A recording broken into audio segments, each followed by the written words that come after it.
बेरी चुमा लेलकौ कई बजे सुतैलकौ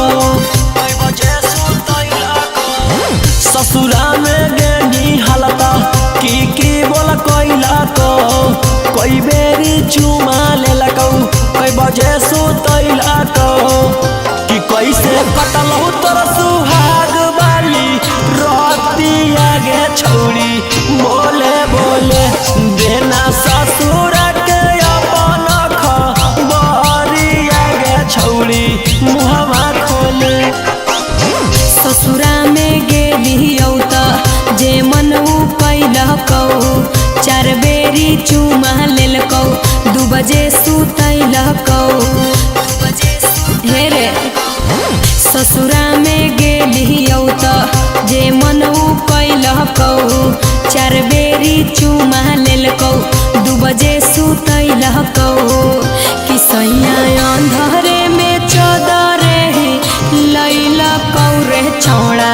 सुने सुने कि हमरा से जिया परतिया दे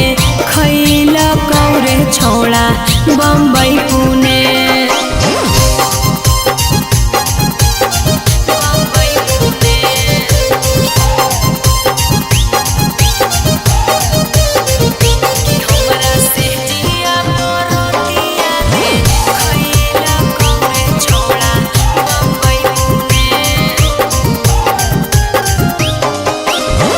फूलला रोटी सैया के खिलैनी गे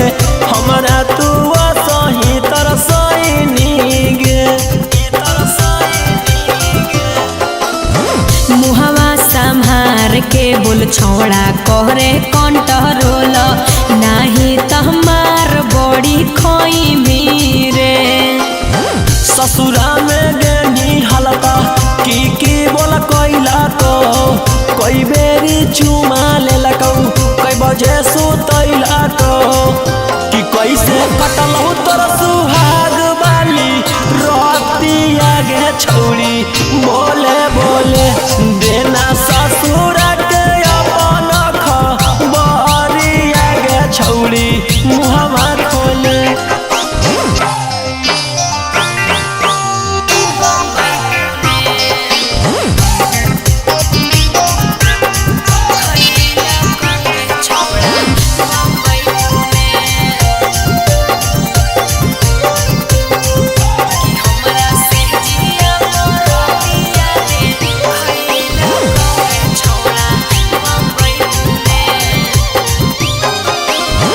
रौशन रोही के अब देही नहीं भाऊगे पियावे के घरवा बसैनी गे मन जोगे मिललै बलमुआ जे हमारा ओकरा हम पाई के सिहैलियै रे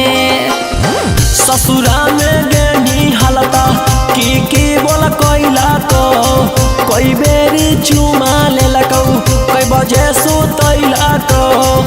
कि कैसे कटलौ तोर सुहाग बाली